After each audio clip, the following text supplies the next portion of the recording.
काही लोकांनी भावनिक होऊन काही व्हिडिओ टाकलेत। ते व्हिडिओ कसे आहे की दादा परत येतील।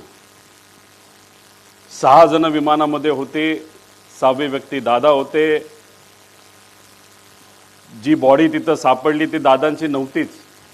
दादा आज येतील, उद्या येतील।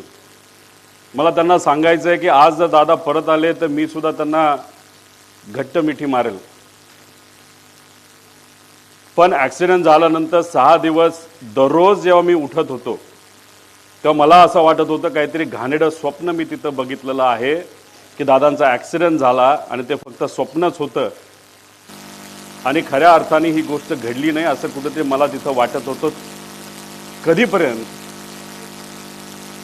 जेव्हा दादांचा एक स्वेटर तो सुद्धा जळलेला, त्यांची चप्पल, त्यांचं घड्याळ जे दररोज ते घालायचे आणि ते घड्याळ दादा कधी पण त्यांचा जो वेळ असतो ते 15 मिनिटं पुढे ठेवायचे। 9 वाजले त्या घड्याळात वाजले होते आणि ते जळलेलं घड्याळ बंद पडलेलं तिथं मी बघितलं आणि जे कोणी तिथं बघत होते त्यांच्या डोळ्यात अक्षरशः अश्रू होतं। कोणी निशब्द झाले होते, कोणाला काहीच बोलता येत नव्हतं।